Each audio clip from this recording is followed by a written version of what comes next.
send the notification to you over Zoom.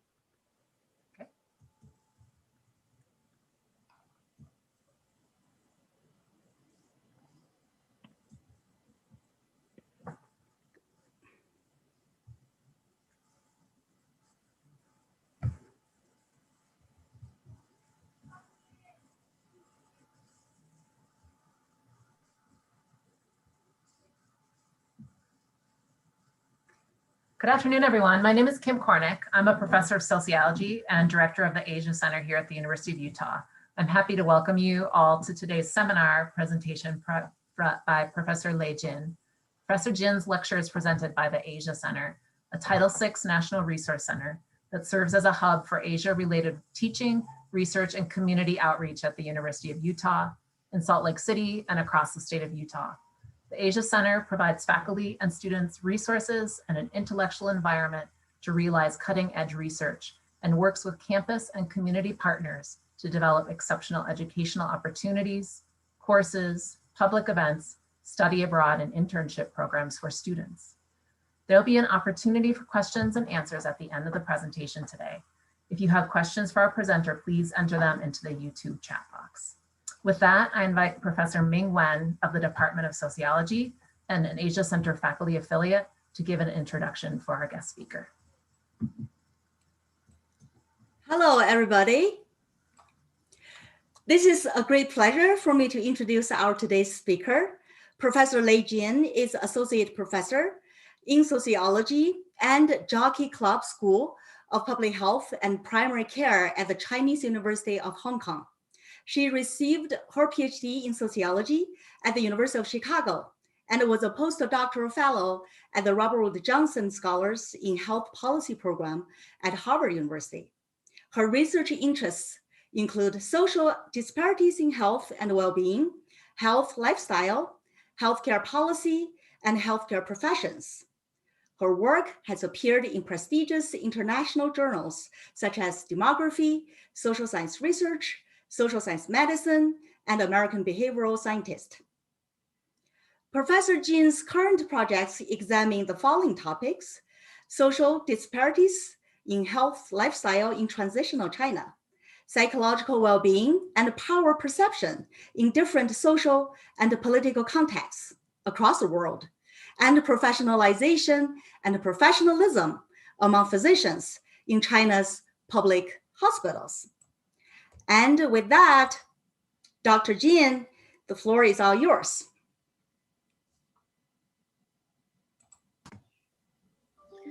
Thank you very much, Ming, for your generous introduction. Many thanks to Kim and Ming for inviting me to give the talk here. I'm really glad to have this opportunity to share my research findings. So let me share my screen first. Okay, so can everybody see my screen? Great. All right. Okay, so the title of my talk today is investigating intra and inter-cohort changes in socioeconomic gaps in smoking in contemporary China. And this is part of a larger project that examines social inequality of health behavior in China. Okay, so let me first give you some background information about smoking in China. As some of you may know, China is the world's largest producer and consumer of cigarettes. 350 million smokers, mostly men, consume around 40% of the cigarettes produced in the world. And smoking has resulted in heavy disease burdens and exorbitant economic costs. So for example, it's been projected that by 2030, around 20 to 30% of all male deaths would be attributed to smoking. So smoking is a serious public health problem in China.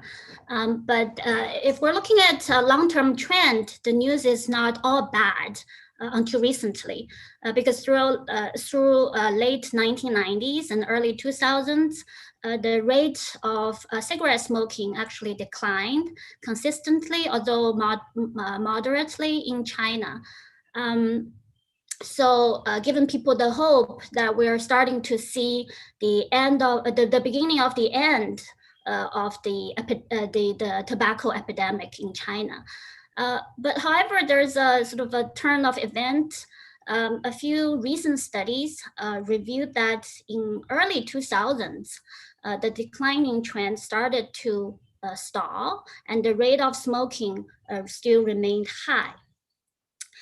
So it's still unclear why the decline stalled and whether it starts across all social strata. So against this backdrop, my research question is, did the stagnation of the decline in smoking behavior occur uniformly in groups of different socioeconomic status?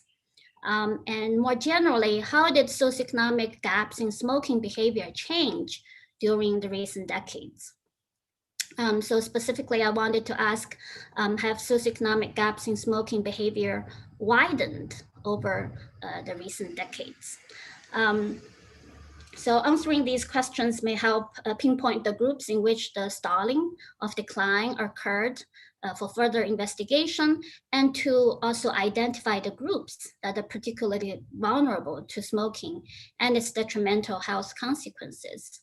And because smoking is very much related to detrimental health consequences, so this investigation can also help us better understand the processes that lead to social inequality in health outcomes. So two different strands of research have different predictions on how the socioeconomic gaps in smoking behavior would change in recent decades in China. So I'm going to talk about these two different strands of research. Now, on one hand, in the study of social inequality in health, the theory of fundamental causes of health argued that as health promoting technology emerges, people with greater access to resources are better able to take advantage of that technology.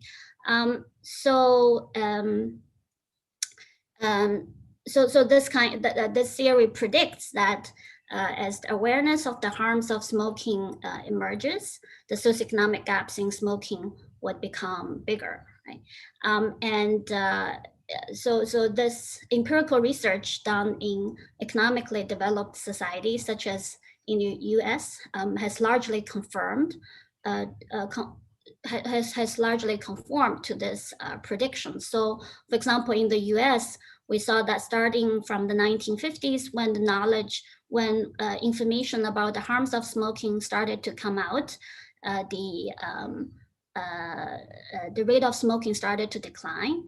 And by 1990s, the rate of smoking sort of stabilized at a very low level, at a relatively low level. But during the declining process, it's the groups with higher socioeconomic status, the smoking rate for them declined faster and than groups with lower socioeconomic status. And also the rate of smoking stabilized at higher level for groups with lower socioeconomic status. So it's conceivable that as China modernized and the public awareness of the health hazard of smoking grew, more socially disadvantaged men in China were more socially advantaged men in China were more likely to abstain from smoking than their less advantaged peers. And as a result, socioeconomic gaps in smoking would widen. So this is a prediction from the research on social inequality in health. Now, as a lot of research has shown, sort of knowledge is not enough. Only having the knowledge is not enough for people to change their health behavior. People's social and cultural context is also very important determinants of their behavior. Now, a small but substantial literature in China has shown that smoking and cigarettes serve very important social functions and embody significant cultural meanings in China. And for people across all social strata. For example, in social and work settings, smoking serves as a social lubricant, as men routinely take turns to distribute cigarettes and smoke cigarettes. So there is social pressure in social settings and work settings to share cigarettes. Research has also shown that moderate cigarette consumption is actually contributed to stability of employment. So showing then, providing evidence to show that there is actually a social pressure to smoke in workplaces. And packets of expensive cigarettes are highly desirable gifts people give and receive during festivals and celebrations to sustain their social networks. And these practices have been found to be prevalent among all social status. And smoking is actually quite prevalent among medical doctors. Moreover, widely held beliefs among both smokers and non-smokers that smoking symbolizes personal freedom, masculinity, and male power, and that smoking was important to social interactions. There has also been evidence showing that female non-smokers actually encouraged the male members of their households to smoke because of their ideas about the link between masculinity and smoking.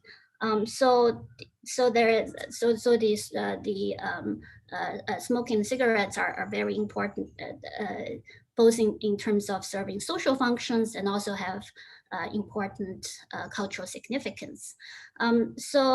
These studies have shown the difficulties of controlling the tobacco epidemic in China. They also cast doubt on the prediction of the widening socioeconomic gaps in smoking behavior, because they have shown that these practices are also pretty prevalent among all social strata. So empirical evidence is needed to see whether we would see a widening socioeconomic gap in smoking behavior. And also during this recent stagnation of the decline of smoking behavior, would this happen across all socioeconomic groups? Okay. Okay, so in this paper, I adopted the LifeCourse approach, which emphasizes the interplay among age, cohorts, and social context to guide the analysis and also develop hypotheses. So the LifeCourse approach gives us some guidance about how this change in socioeconomic gaps in in smoking would unfold over time. Now, first of all, smoking behavior typically changes with age, and the effect of socioeconomic conditions may also change with age. So the theory, the hypothesis on cumulative disadvantage argues that a social disadvantage accumulated over the course of different life stages. So the early disadvantage would get amplified over time and become bigger in later life. So the first hypothesis is then that within cohorts, the socioeconomic gaps in smoking may widen as individuals age. And the second scenario of how the socioeconomic gaps in smoking change over time is that as China has experienced large-scale social and economic changes in recent decades, cohorts that came to age at different time periods may develop distinct patterns of smoking behavior, and this smoking behavior would solidify for these cohorts later in life. And the influence of socioeconomic factors on smoking may shift across cohorts, depending on the social context. So the second hypothesis is that the changes in socioeconomic gaps in smoking may unfold across cohorts, and more specifically, the socioeconomic gaps in smoking may become bigger across the cohorts. And finally, it's also possible that intra-cohort socioeconomic gaps in age trajectories of smoking may also change across cohorts. So the differences in how the socioeconomic differences in people's smoking behavior over the life course may also be different for different cohorts. So these are the three hypotheses that we're going to test here in this paper. So the hypotheses are about how the socioeconomic gaps in smoking would change within cohorts over the life course, and how the socioeconomic gaps in smoking would change across cohorts, and also how the socioeconomic gaps in age trajectories of smoking may also change across cohorts. Okay. So the data we use for this paper come from the Chinese Health Nutrition Survey. So this is a longitudinal study that was a national level longitudinal study that was done in China. It provided the longest time series data in China. And it included 10 provinces and three megacities. And the sample characteristics are comparable to the characteristics of the population, of the Chinese population in general. I used 9 waves of the data from 1991 to 2015. So this is the period that covered very big social changes, and also changes in health behavior in China. And this study included individual household and community level data. And the analytical sample consists of over 80,000 person-year entries, representing around 25,000 unique individuals aged between 22 to 75 years during the study period. So let me introduce the variables. The dependent variables are smoking behavior. So people will ask if they were current smokers or past smokers or never smoked in each wave of the survey. And if they were current smokers, then they will also ask how many cigarettes they consumed per day. So based on that information, we constructed 2 indicators of smoking behavior. One is current smoking status, whether they were smoking at the time, and the other is the number of cigarettes they consumed every day. Okay. And we use 2 indicators of socioeconomic status. One is education. So I used a cohort-specific measure of high, medium, and low level of education. So rather than using a cohort constant measure of levels of education, so for example, defining people with primary education as low level, and people with, for example, tertiary education as high level, I used the cohort-specific measures because the education opportunities in China expanded greatly for the cohorts that were included in this study. So for example, for the oldest cohort who was born before 1930, only around 7% or 8% of individuals had high school education, and more than about 2/3 had only primary school or less education, whereas for the latest cohort, that number almost reversed. So if we use the cohort constant measure of education, it's possible that the people who have, so we're selecting people of different characteristics and features with the same level of education. Okay, so that's why I used cohort-specific measure of high, median, and low level of education, so as not to confound the intrinsic qualities that selected people into different levels of education with the education measure itself. And I also used the wave-specific measure of household income because during the study period, household income increased by a lot. So there is actually more variation within household over time in their household income than across household, than variation in the income across households. So then the household income is measured in tertiles, in 3 parts at every wave. So cohorts are, I divided people into 32 cohorts, birth cohorts, each spanning 2 birth years, except for those who were born before 1925 and those born after 1985.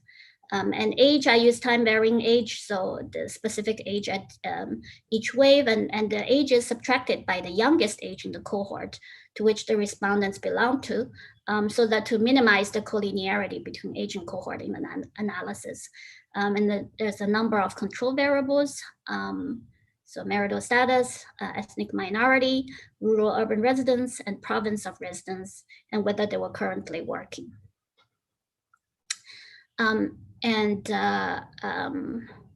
I also stratified the analysis by men, women, because the male and female smoking rate is very different in China, as we're going to see. Okay, okay. So I used random coefficient models to model the dependent variable, random coefficient logistic models to model current smoking, and random coefficient linear models with robust standard error to model the number of cigarettes smoked per day. So these models are also called growth curve models. Okay, so for the logistic models, the dependent variable is the probability of active smoking for individual I at time t, and for the linear models, the dependent variable is daily cigarette consumption for individual I at time t. Okay, so to see the change in socioeconomic gaps in smoking over time, we first put in interaction terms between cohort and socioeconomic status indicators, and cohort squared and socioeconomic status indicators to assess how socioeconomic differences in smoking changed over cohort. Okay, so that's, we use a set of interaction terms to see how socioeconomic gaps in smoking changed over time. So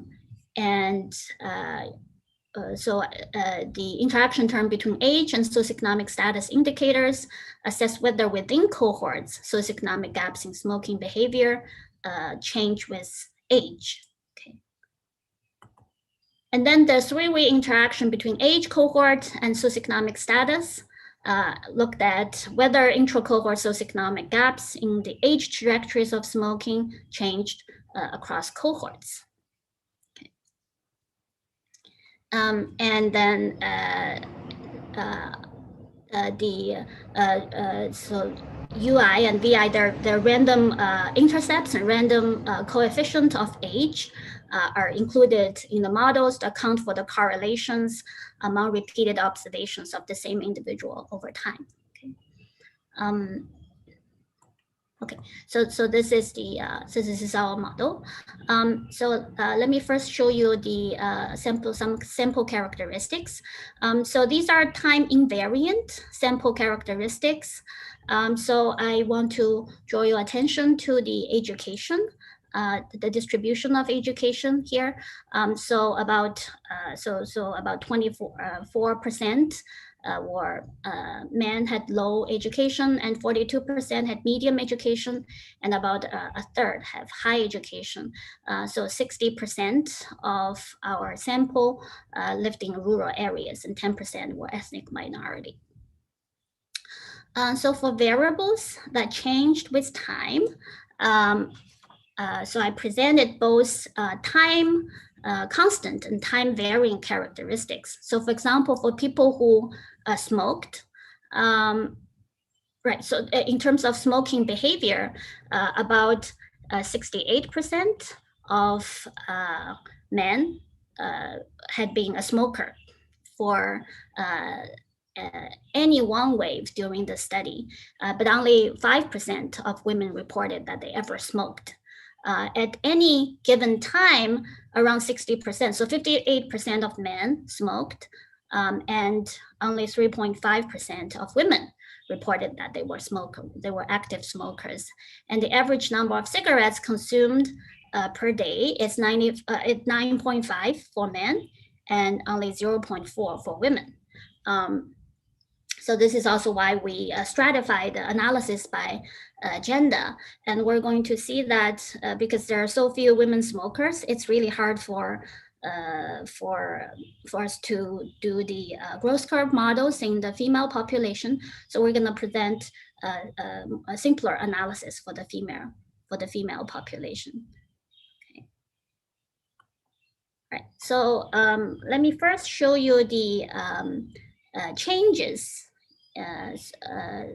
the overall changes in terms of smoking behavior across cohorts. So here I'm showing you the age trajectories of smoking by the 32 cohorts in the study. So it's a little bit, the graphs are a bit busy. So each line here represents one cohort, and the older cohorts are arrayed on the right-hand side of the graph, and then the younger cohorts on the left-hand side, from right hand to the left side, from older to younger cohorts. Okay, so right. So I put in three vertical lines here, okay, to show, to facilitate sort of looking at changes of smoking behavior over cohorts. So the blue line intersects at 30 years of age, intersects with the younger cohorts. So those who were born those who were born after 1960. So we can see that for these cohorts, on the left-hand side, the left graph represents predicted daily cigarette consumption over the age for these 32 cohorts. On the right-hand side, it's the probability of current smoking for these cohorts.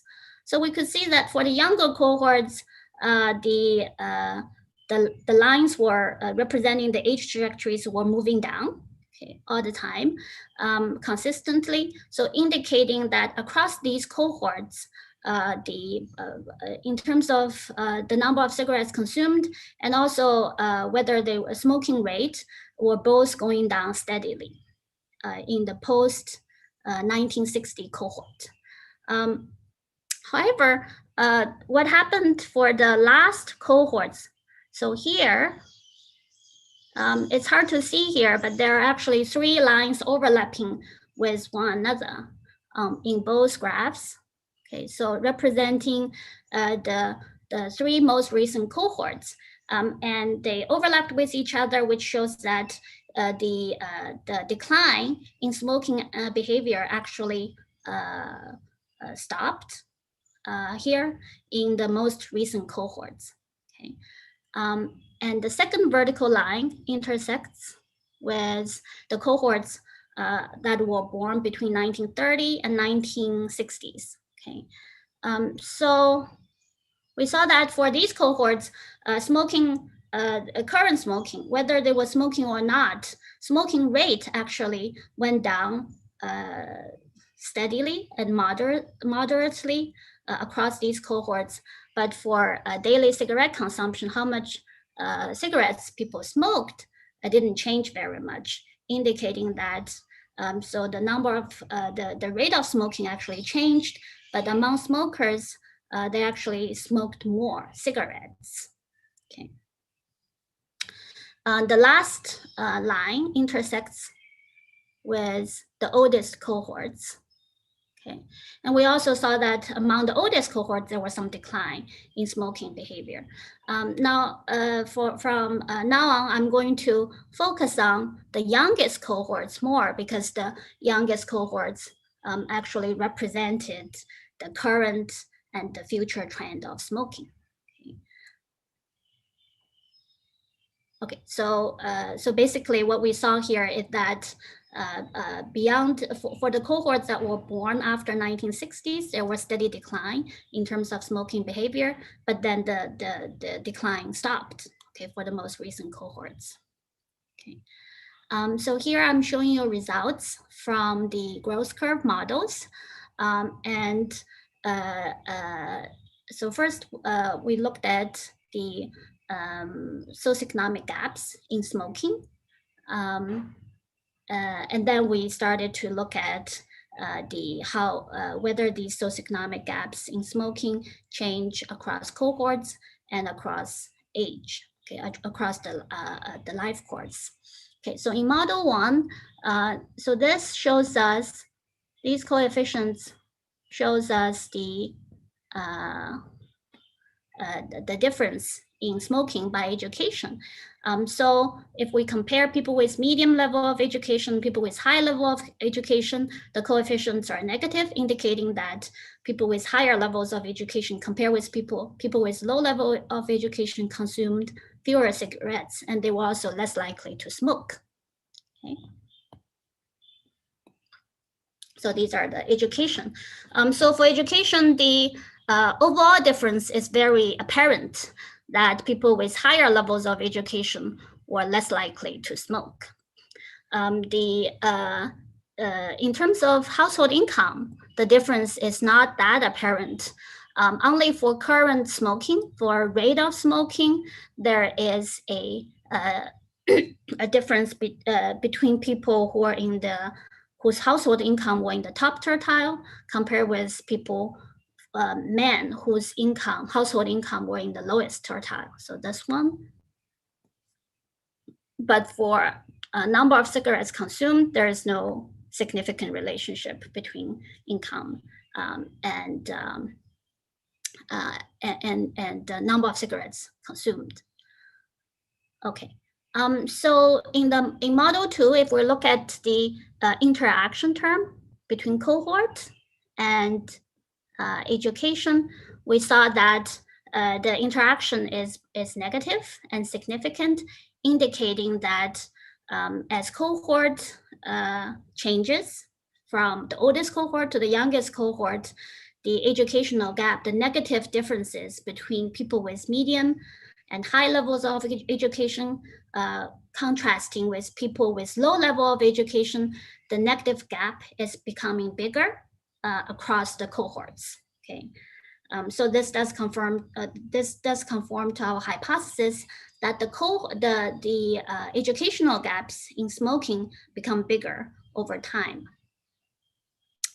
And if we're looking at the rate of smoking, when the dependent variable is current smoking, we saw that the contrast between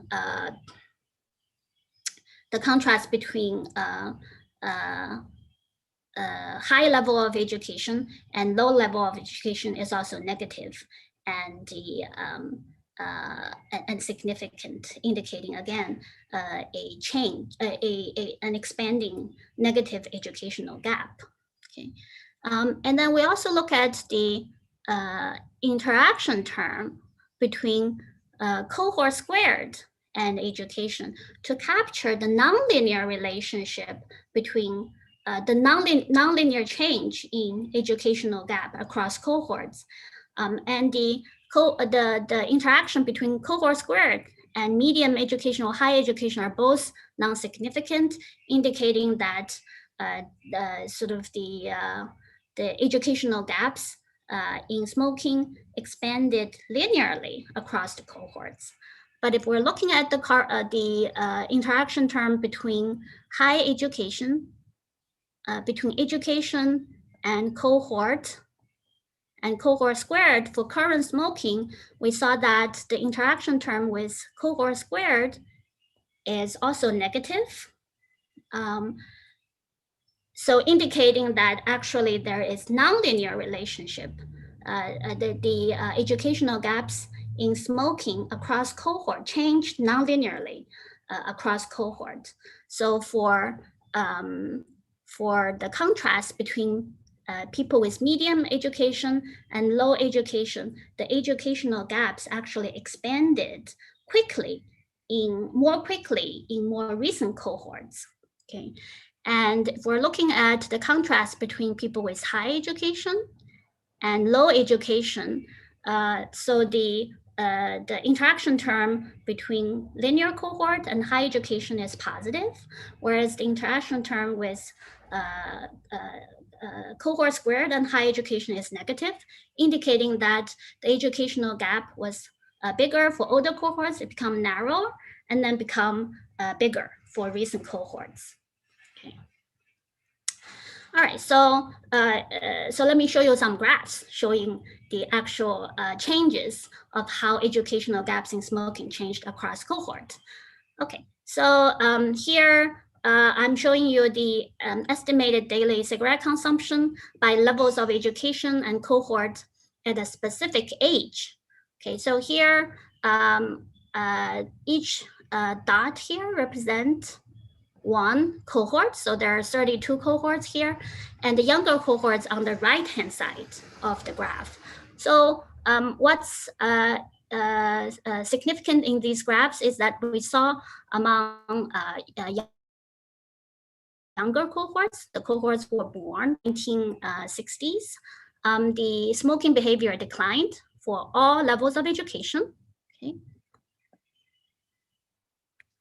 But it declined faster for people with higher levels of education. And it actually stopped to decline for people with the lowest level of education. Okay. Whereas it's still declining for people with higher levels of education. Okay. It's the same trend if we're looking at rate of smoking, okay, or rate of smoking, proportion of people who are smoking.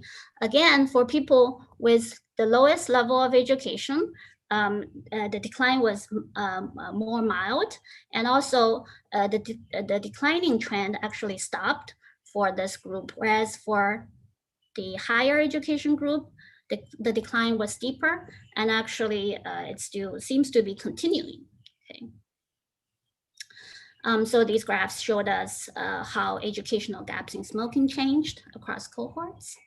And we also looked at how the socioeconomic gaps in smoking changed across the LifeCourse with age. So if we're looking at the, let me see, here. So if we're looking at the interaction term between age and median income, it's negative and significant here, okay, indicating that if we're contrasting people with median income and low income, as people get older, people with median income were more likely to stop smoking, okay? So then the educational gaps in smoking would expand with age, okay? But if we're looking at people with, if we're contrasting people with high education and low education, we only saw that the interaction term with age and education is significant for rate of smoking. Okay. Further in, we also further examined the interaction term between age, education, and cohort. Okay. And these were not significant for the number of cigarettes smoked per day, but they were significant for the interaction term between age, high education cohort is significant for current smoking, indicating that so the age trajectories in smoking between people with high education and low education were only significant for some cohorts, were only there for some cohorts, but not for other cohorts. So we did some further analysis and actually showed that the age trajectories in smoking diverged only for cohorts who were born before 1960. Okay, so for cohorts who were born after 1960, we actually do not see this gaps that age trajectories in smoking would diverge. Okay. All right, so this is probably better illustrated again with some graphs. So here in this graph, I'm showing you on the left-hand side, I'm showing you the age trajectories of smoking for 8 cohorts. Okay, for 8 cohorts among the from the 32 cohorts altogether. And so here the dotted lines represent people with low level of education. The solid lines represent people of high level of education. So on the right-hand side, again, the dotted lines represent people with low level of education, and the solid lines represent people of median level of education. Okay, so and these graphs, for these graphs, we're looking the age trajectories of daily cigarette consumption. Okay, so what we saw here first is that is consistent with the early graph we saw, which is that the dotted, the solid lines went down faster. Okay, so they went down faster than the dotted lines, represent showing that people with high education, their smoking behavior declined faster. Okay, than for people with low level of, for men with low level of education.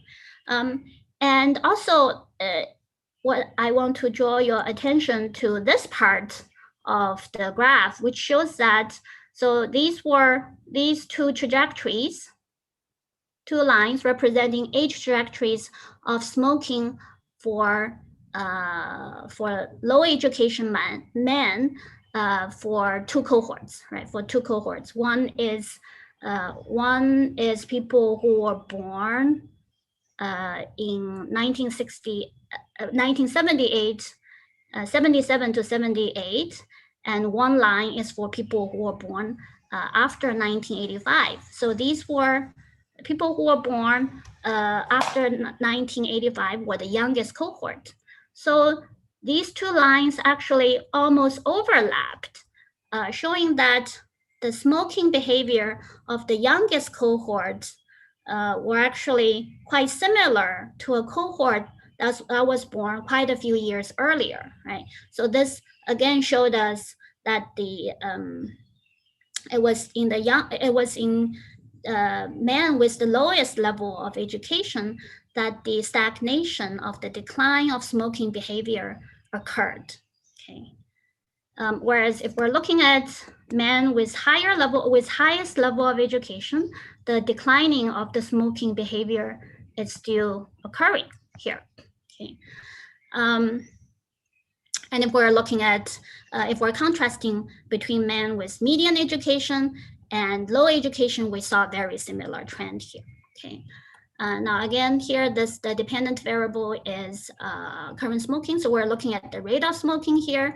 So again, we saw that the solid lines were declining much faster than the dotted lines, which represented people with lower levels of education. And again, the 2 recent cohorts actually overlapped in men with low level of education, indicating that the stagnation of decline of smoking behavior mostly took place in men with the lowest level of education. Okay, these graphs also showed us that there were changes in that the educational gaps in smoking also changed over the life course. Okay, for example, if we're looking at the contrast between people with median education and people with low education here, we saw that over that in that if we're looking at these two groups, then for some cohorts, they had similar, for example, they had similar smoking behavior earlier, but then the gaps become wider, okay, as men get older, because the medium education men consume less cigarettes when they get older, whereas the low education men actually consume more cigarettes, so the gap became wider. So these graphs also showed us the expanding educational gaps in smoking over the age. Okay. All right. So so far I've shown you mostly results from men. Okay. So for women, because the rate of smoking is really, really low, we cannot do similar analysis on women. So here I'm just showing you the percent of ever smokers by education in 8 cohorts among women, from the oldest cohorts to the youngest cohorts. So we saw that there was actually pretty interesting pattern here, very different from men, which is that for older women, for women from the older cohorts, they were the smoking rate was actually pretty high. So it went from around 17% to the to less than 1%, 17% in the oldest cohort to less than 1% in the youngest cohort. And in terms of the educational differences, there actually wasn't that obvious how it changed over time, mostly because there were so few female smokers in recent cohorts. But actually the rate of female smoking went up a little bit also recently, which also a cause for concern in terms of people who are for people who care about smoking behavior in China. It's also worrying to see that younger women were more likely to smoke. They started to pick up the habit of smoking. Okay, all right, so let me first summarize my findings, which is first, which is that the study first confirmed that smoking participation declined across the cohorts born after 1960, but the decline started in those born after 1980. So this study, so this has been shown in previous studies. We just confirmed it. But this study is the first one to show that the stagnation was not uniformly distributed among groups with different socioeconomic status. In particular, among the post-1980 cohort, people who were born after 1980, for low education men, the decline in smoking participation stopped and even reversed, whereas for men with higher level of education, smoking participation continued to decline. So this led to the drastic increase in educational differentials and stagnation in the overall decline in smoking among the most recent cohorts. So this is actually part of a more general trend of expanding educational differentials that emerged among the cohorts born after 1960. Of course, across the cohorts born between 1960 and 1980, smoking participation declined faster for men with higher levels of education and leading to widening educational gaps. And we also saw that within cohorts, educational gaps in smoking grew as men aged, especially when we contrasted median education men with low education men. Okay, in terms of discussion, so evidence on expanding inter and intra-cohort educational gaps in smoking is consistent with the prediction of the theory of fundamental causes of health. So going back to the previous research that motivated the study, even in the social context such as China, where smoking serves important social functions and has significant cultural meanings among all social strata, individuals with more education were still able to avoid harmful health behavior and adopt health for lifestyle at a faster pace than their more disadvantaged counterparts. But this finding is also different from the findings from research, for example, done in the United States, because we saw the stagnation of smoking behavior took place at a high rate. So when people were still smoking at higher rate, there was this the decline seemed to have stagnated, and the stagnation mostly occurred in people with low level of education. So it's important for future research to continue to monitor the smoking behavior of the youngest cohorts and paying special attention to those with low levels of education. And the findings also has implications for future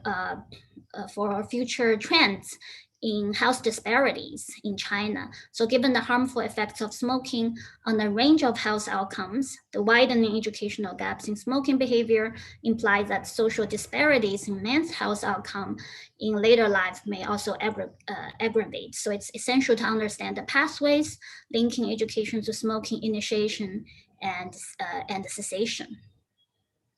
Okay, so and also, so the findings I presented are mostly about men, but this expanding educational gaps in smoking among men may also have implications for women, because women, they live with men. So low socioeconomic status women tend to be in the same social environment with men with low socioeconomic status.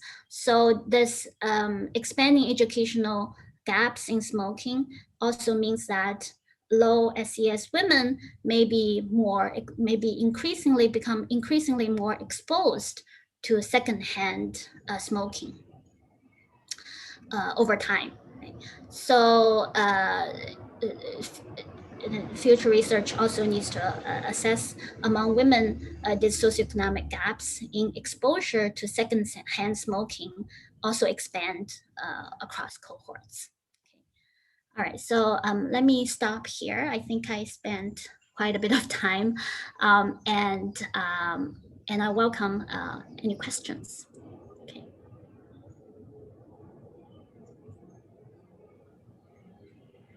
Thank you, Lei Jin. That was a very interesting conversation.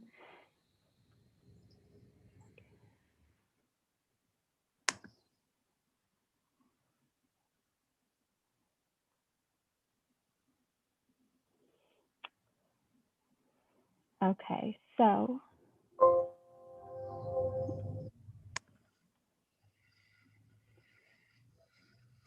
I wanted to ask, we have a couple questions. So one of them was, I am wondering about a period effect, in particular the COVID pandemic. Do you know what influence COVID-19 has had on smoking in China? If people could not be social in groups and their health worries were greater, did smoking decline? Well, thank you very much for the question. It's a very interesting question.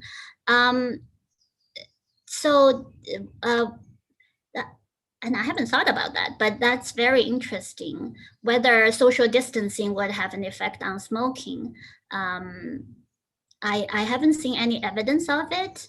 But COVID hasn't had, because the intense impact of COVID mostly took place in China for about 3 months last year. And after that, life was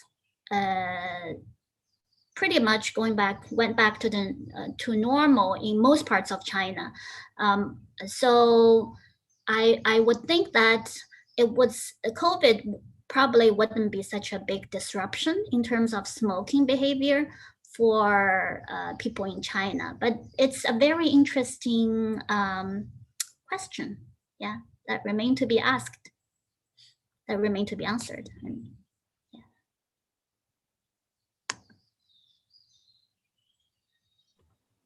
And if anyone does have any questions, please upload them into the chat and I will make sure to ask Lei Jin. So another question that's come in is, are cigarettes produced by state-owned enterprises in China? If so, then it seems there is a contradiction. Cigarette manufacturers profit, but public health costs are high. Can you say more about the tobacco industry and public health costs in China? Yes, it's actually a very interesting question, because tobacco was big state business in China. So tobacco was, I think large chunk of tobacco was produced by state-owned enterprises, tobacco companies in China. And the last time I checked, revenue from tobacco made up about around 8% of all of the revenues for Chinese government. Of course, it varied a lot from places to places. In some provinces, tobacco made up even higher amount. Tobacco revenues made up even higher amount the sort of tax income of Chinese government. So that's it's being argued that's why tobacco control was mostly ineffective in China, because the government didn't really go into it wholeheartedly. And in terms of public health costs, it's definitely true that there is a contradiction there, because part of the public health cost was provided by the Chinese government, and maybe some of the tobacco revenue went into the cost for public health. Yeah, so that's definitely a problem that have been discussed in terms of why tobacco control was not very effective in China. But in terms of the trend I described here, which was that there was a stagnation of the decline in smoking, it was quite mysterious to me, because there was nothing in the trend in terms of either tobacco production or in terms of the sort of shift in cultural values that would explain this, that really need to be looked further.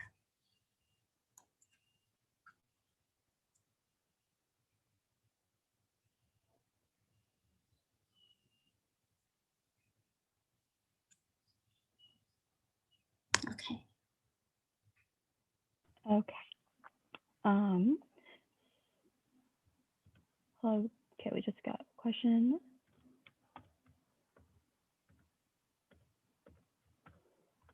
Okay.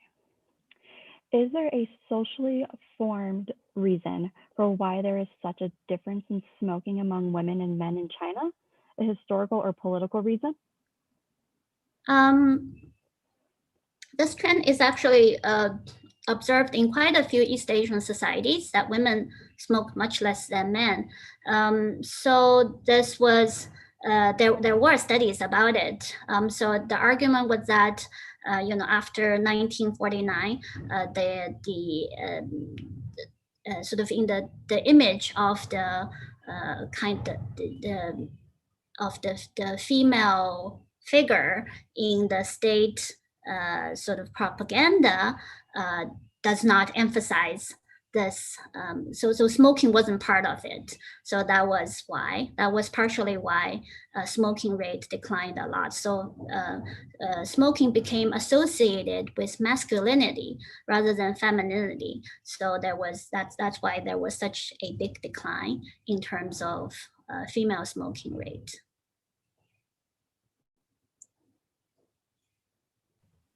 Perfect. Okay, so another question that we have. So the gender differences in smoking is prevalence is huge. What can explain it? Is it similar to the other East Asian countries in Asia? Yeah, so as I just said, it's very similar to other East Asian countries in terms of the gender gaps. It's the argument that it's mostly related to the fact that smoking has been connected to masculinity and also male power. So that's why men smoked much more than women. But as women are sort of striving for autonomy these days, and they try to because smoking has also been linked to autonomy and control over your life. So there's more, so the instance of female smoking has been also rising. And it's actually not reflected in the data I presented to you because in both in China and in East Asian societies, we saw that women, the peak of female smoking came much later than male smoking. So men typically, if they started to smoke, it would happen in early 20s. Whereas for women, if they smoke, a lot of them will start in the 30s.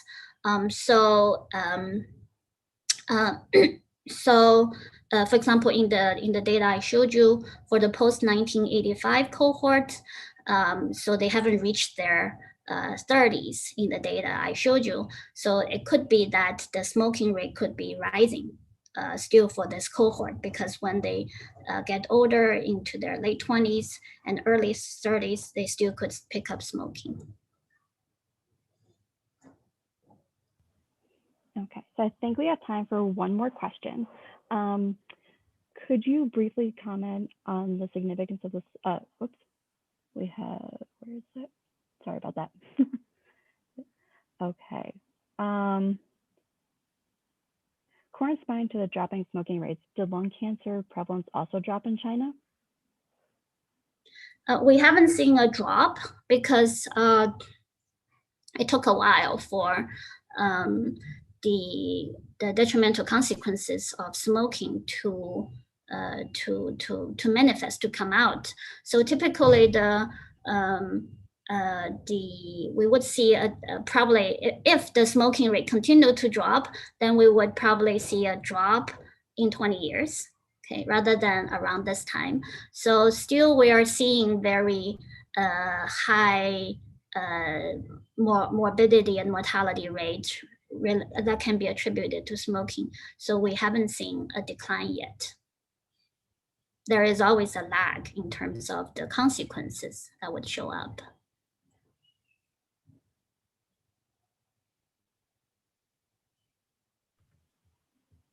Great, thank you. It was awesome to have you join us today. I just want to see if Professor Ming Wen or Kim Kornick, if either one of you have any last words, and then yeah, we're good to go. Here again.